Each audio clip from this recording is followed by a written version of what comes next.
Hi, I'm Brooks Kasai. I'm the editor and host of The Islander Perspective, the new podcast for MIHS, which is governed by the MIHS Islander, the school newspaper.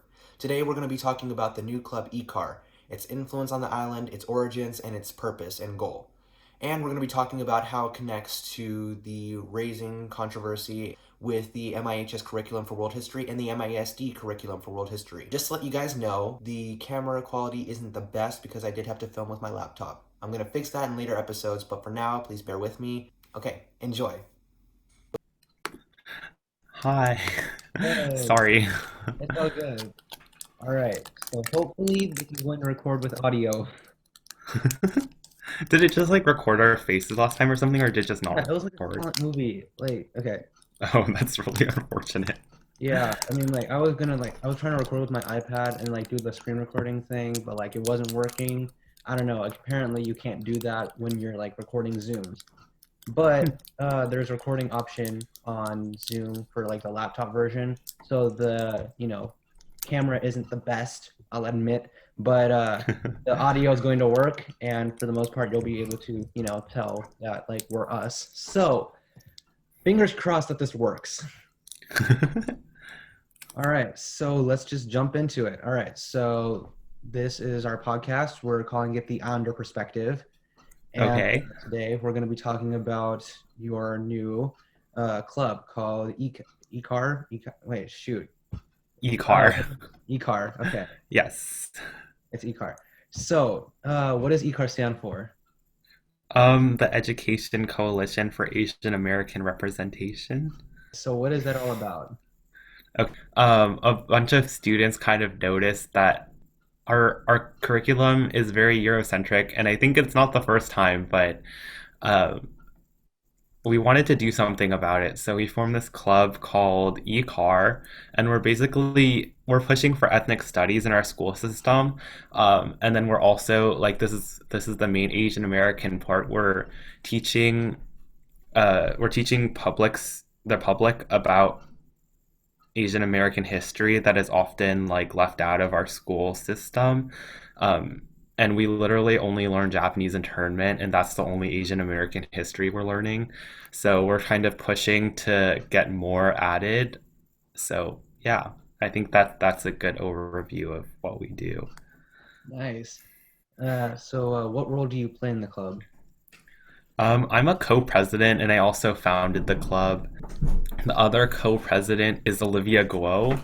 Um, and then we have a team, we have a leadership team, obviously. I basically organize meetings and come up with like ideas, I guess, for what to do, but things like that. Does leadership play like a large role in the club as well, or do they let you guys like do your own thing? Um, Leadership, like the ASB leadership, they don't really care what we do. They're like, what, do whatever. Obviously, if we want to go to the principal about something or like discuss stuff with people, we have to go through certain procedures, like talking to the principal and things like that. Talking to Wold first, getting everything approved. But besides that, leadership for ASB doesn't like interfere that much with our club. Um, but yeah, the leadership team for our club is just kind of like a typical leadership team. We organize the meetings, we do all of that stuff and try to make it as easy on the club members as possible. But yeah. That's great. You said that Olivia Guo is the other co-president. Yes. Okay, and so just to be clear, you guys are both sophomores. Yes. All right. So, how did you guys come up with the idea for the club? You said like you were just noticing like the school wasn't really covering Asian American history that well. Okay. So, what was like the process of like you guys coming to the idea of like making the club and like getting it approved? Uh, well, okay, originally we were going to have this, like the original idea that we came up with, that was kind of like one random night. Um, we just kind of, sorry, we came up with this idea that was really crazy. because we had been reading on the news a lot about these like coronavirus fueled hate incidents against Asian Americans that have kind of been on the rise. So in the middle of summer, I kind of texted Olivia and a lot of my other friends, and we were like, "Hey, let's like make a nonprofit or something." We didn't really have any specifics. As we kind of went along the next day, Olivia and I were talking about it, and we decided it would be a good idea to like make this into a school club. So that's what we did. We drafted a constitution, and then we submitted it for approval. And then about like a few months later, we got the approval back, and obviously it was approved, which is great and everything. But yeah, and now we're meeting. I think that answers your question, right? I Yeah, hope so. I mean, there's a lot that seems to have gone into it, honestly. Like, I'm impressed. This is like, I think it's a great idea to have a club like this. And like, I'm hearing a lot about like different clubs for like just raising awareness for different communities. And I feel like we're getting a lot of recognition now, or at least we're going to get a lot of recognition. Mhm. Yeah. Yeah, definitely. I think that now is a really good time for education changes, especially with all of these Black Lives Matter protests going on. There's a real push around the country for more representation in our curriculum. And there's a lot of pressure on the school right now from parents and students alike to kind of diversify our school. So I know like last year a group of students kind of did a similar thing, just on a smaller scale, where they pitched, or they were planning to pitch this idea to the teachers about adding the Pacific War, or like the Pacific Front of World War II, into our modern world history curriculum, which right now it's not. But then coronavirus happened, and like along the way, apparently they got a lot of like rejection and like flat out no's. But I'm hopeful now because we met with the principal the other day, and he seems very open to it. So we're more reassured that something's going to happen this time, and hopefully it does. Well, I'm sure But with this new club, a lot of people are going to start supporting it once they're educated. mhm. Well, that is the hope. Yeah.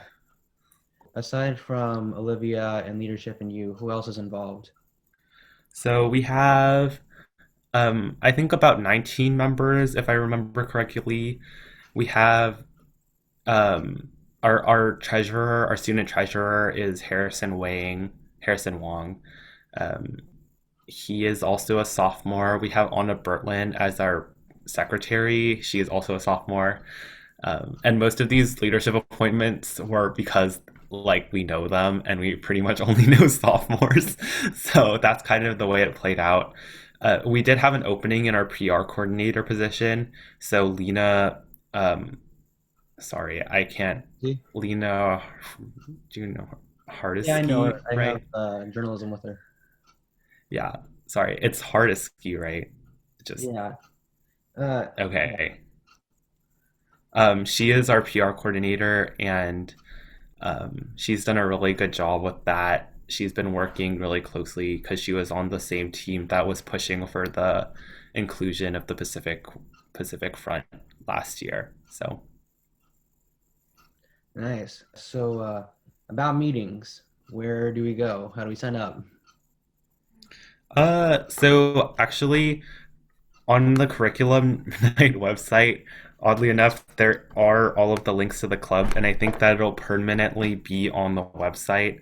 So if like anybody ever wants to join, they can either they can just join our Zoom link, which may or may not be the Zoom link we use for that week, because sometimes our advisors can't make it and they can't start the meeting.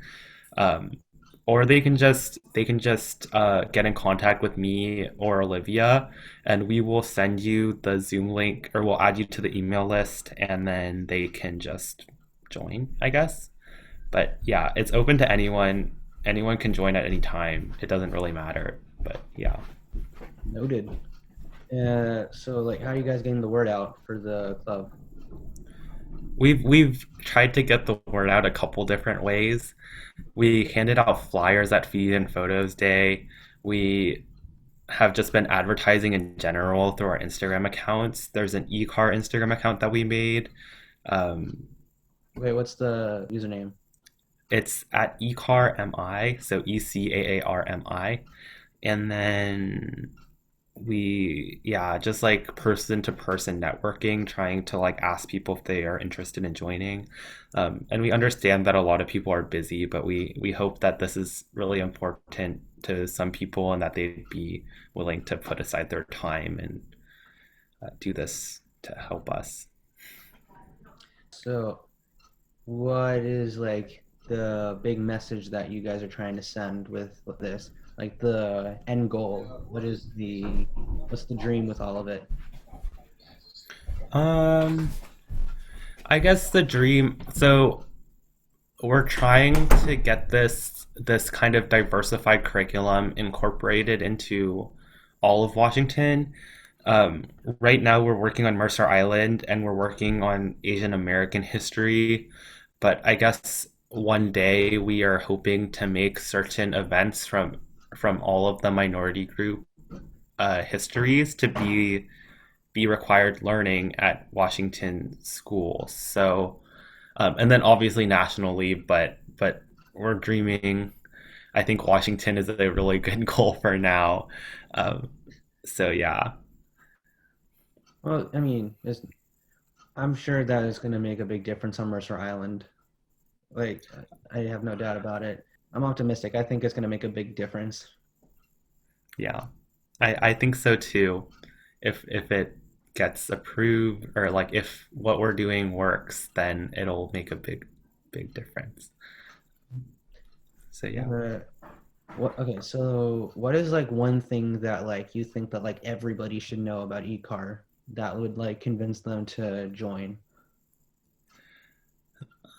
I guess just know that it's really it's really special to be a part of something that's kind of real, you know? Like a lot of times teachers will be like, "Oh my gosh, you should join this or like do this because you get to change somebody's life."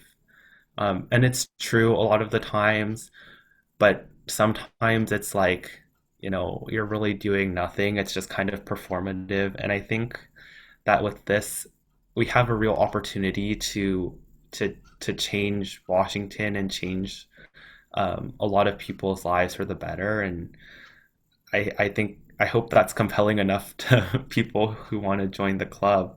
It's really well organized. Olivia and I have put a lot of work into making this interesting for the students and worthwhile. Uh, so yeah. So I'm saying so a lot with this podcast, but I don't know why I keep starting with so, but from what I'm gathering, the whole idea of eCar is to educate people on Asian American history in ways that our curriculum can't, at least at the moment. Yeah. And we have this kind of multi-pronged approach to doing that with our curriculum, uh, like I guess recommendations and ethnic studies, like actively addressing racism, anti-bias training, things like that. So, Well, I mean, that is all necessary. I mean, we do need to be trained in ways to, you know, be considerate of other people in the workforce and school in day-to-day life. But mhm. back to the idea of our curriculum, what exactly do you think is like holding people back from being educated on these matters of like uh history outside of American history, or maybe like we were talking about World War II, not focusing on like Pacific front of all of it? What do you think is preventing people from being educated on that at school? So it's a lot of things. Frankly, I think the root of it, it's it's it's racism. It's not intentional. I think that when people who created our curriculums that we learn now, when they're creating it, they kind of gravitate towards things that are are things they know, people that look like them. So when people put together a curriculum, they're not looking for ethnic studies. They're a lot of times looking for stuff that would be interesting to them. And a lot of times that's people who look like them, right? So I guess I guess the reason why people aren't educated, it points to kind of a larger problem that it's Eurocentrism, and this idea that for whatever reason, Europe is more important than the rest of the world. So like we learn about the Holocaust and the Nazis and the European front of World War II, and that's obviously extremely important, and we should absolutely be learning about that. But then at the same time, I think the reason why people don't focus on the Pacific front is because it relates to like kind of these people who look like foreigners and like um, and quite frankly, I don't think the people who drafted these curriculums really cared that much about them. And if the Jewish community they had to fight a lot to get the Holocaust included in the school curriculums, and they still have to fight even to this day. But I think that on a cultural level, a lot of Asian Americans kind of put their head downs because that's kind of a lot of Asian Americans are trained to do that from a very young age, and we just didn't speak up about it until now. Um, so yeah, I think it has to do a lot with the model minority. It has a lot to do with racism, um, and it has to do with the bamboo ceiling. It has to do with a lot of things, but I think if you boil it down and you get rid of all of the other factors, or I guess not factors, but if you just boil it down, it comes down to the fact that people view Europe as more important than the rest of the world, and people aren't willing to put in the time and effort to go and research stuff on their own. So Yeah. Uh, Do you think that like people just are like hyper focused on Europe at this point? I think right now there's a real push for ethnic studies, like I said. So uh, I think that in general we have seen that we've been hyper focused on Europe. Maybe not hyper focused, like maybe not like a laser pointer, like it doesn't necessarily mean that we exclude other cultures, but what it does mean is that when we do talk about other cultures, we don't do it as in depth as we do about Europe. So when we talk about India, we don't talk about um, we don't give a holistic view of Europe. I mean of India, excuse me. But then we talk about like the Renaissance and the Middle Ages, and you kind of spend a lot of time on that, and you learn every little bit about it. But then in India, you just learn about like caste systems and religion, um, and you don't really learn about that much else. So Yeah. I think that the problem is not necessarily that we don't talk about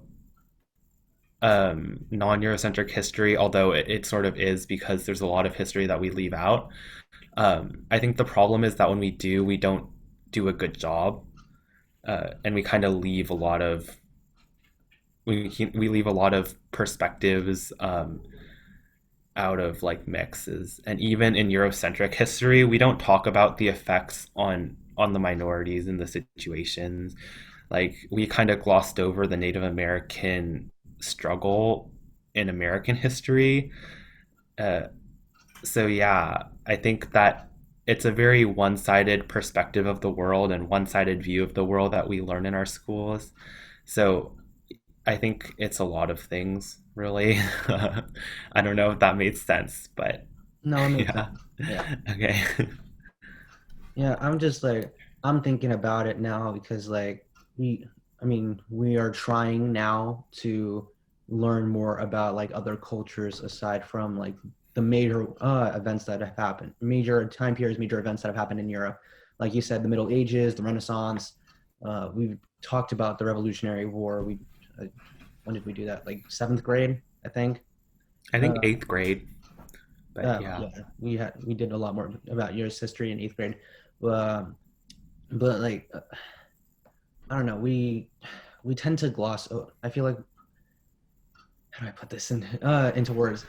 I believe that like we as like the educational system in general kind of like gloss over cultures that like tie into Eurocentric history or American history. Like we try to mention them in order to like give people like an idea of like who they were and like where they existed like relative to like all these events happening, but like we don't do the best job of doing that.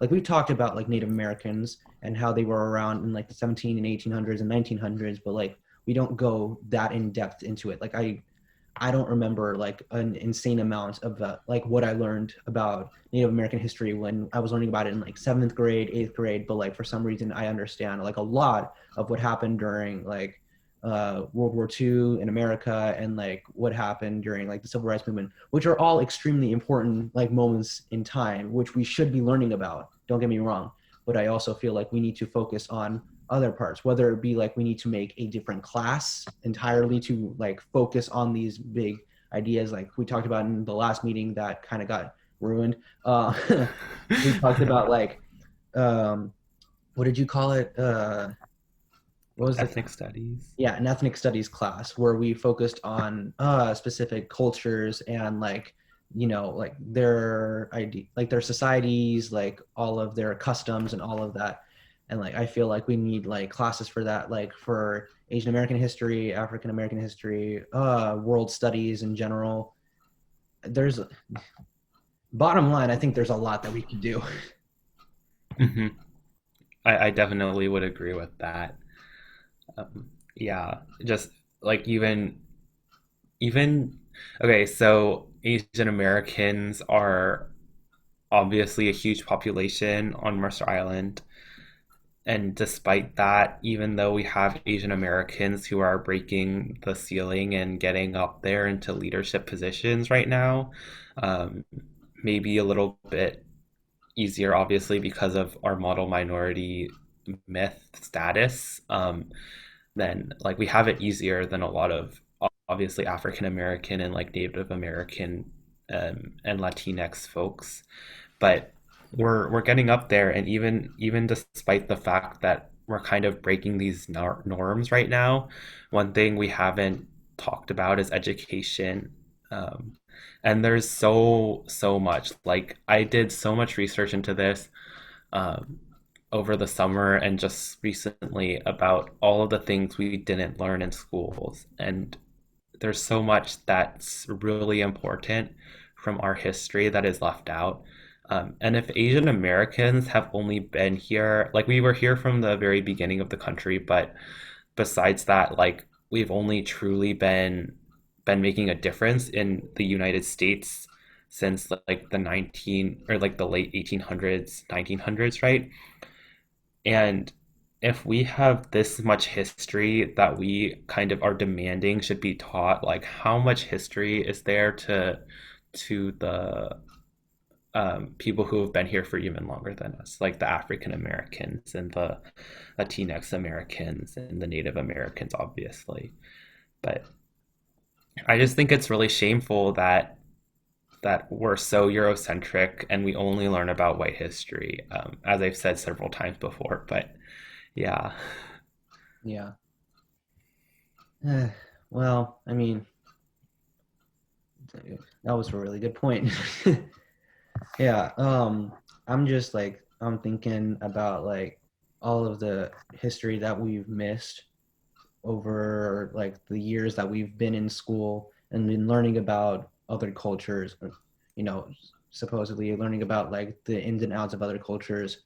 Like you said just now, like you had to research a lot of what you didn't learn about like Asian American history for this club and to I'm guessing you guys are educating people about the club now, like you guys are doing your lessons and all that.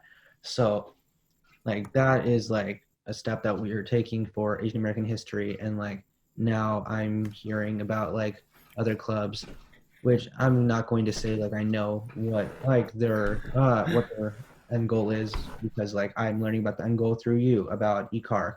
Like for the Black Union, I could say like they're educating people on like African American history, or they're teaching people about like the stereotypes and the oppression that African Americans have faced in America over the last couple centuries now.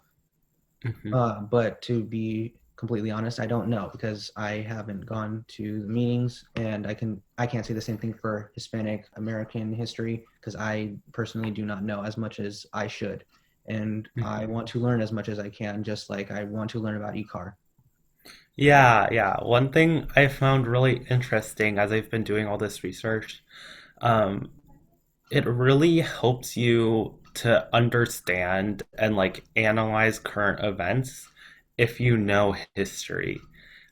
And I think that's something that everybody kind of like knows, but nobody really quite understands until they take the time to learn it.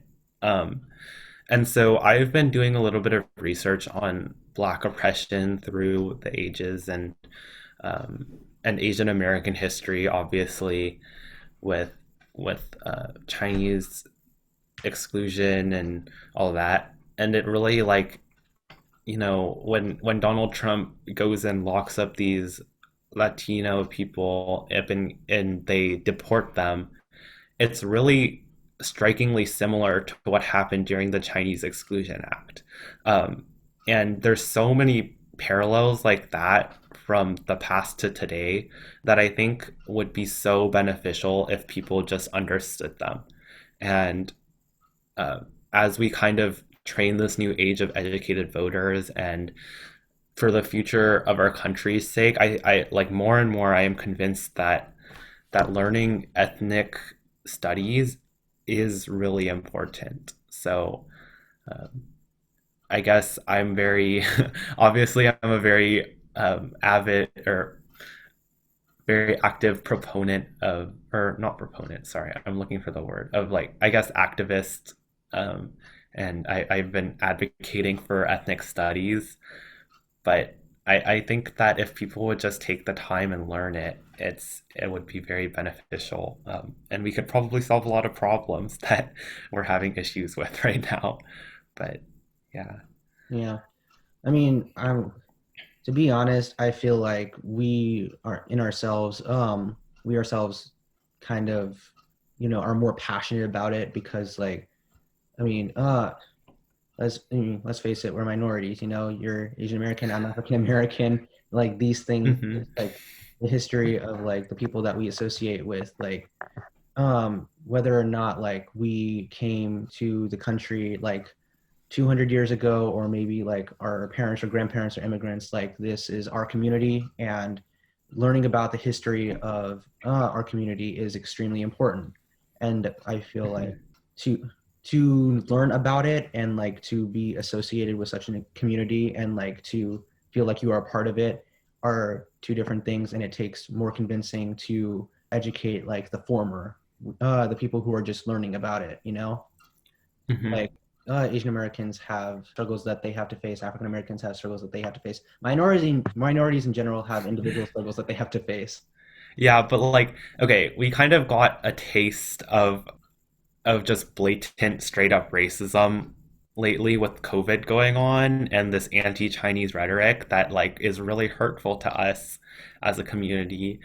Um, Yeah, that was and the it's really hard to explain to our elders, especially who are kind of locked in their ways, that that other minority groups matter too. Like Asian Americans aren't some fluke that we're better than everyone else, and so we're the ones who are succeeding, and that's why we make the most money out of all of the ethnic groups in the nation. No, it's because like white society has paved the way for people like Asian Americans, and they haven't done the same for other minority groups. So yeah, there's a lot there, but I definitely think, like you said, this is a direct result of ignorance and people just not knowing and people not being taught it. Um, yeah. One thing that I've like noticed about like when people talk about like lack of education, um, for any sort of ethnic group, I've noticed that like people will say things like, "Oh, well, I mean, it's not that big of a deal. We're still learning about it to some extent." And I feel like that isn't really, okay. Obviously, it's Mhm. not okay because it's not true. It is a big deal. It's 100% a big deal. We need to be educated on these topics and history, but at the same time, like to go even further than that, I feel like like when it's like something that like you yourself are not educated on, um, until you understand like how much you don't know about the world, I feel like you should be just absolutely willing to learn more, like without Mhm. question.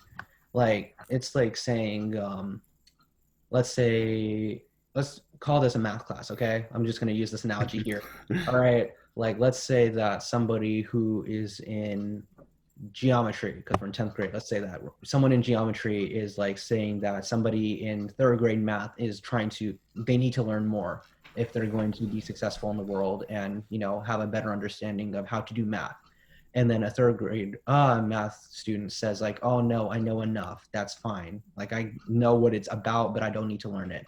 And like, Mhm. what's that going to do for them? Like they're not going to learn how to use a graph, they're not going to learn fractions to a great degree, they're not even going to learn algebra in any way, shape, or form, or pre-algebra at all. Or Mhm. and I mean, like, sure, the geometry student is going to need to learn even more to be the best version of themselves that they can be, but um, at least they are like trying to make an effort to keep going. Mhm.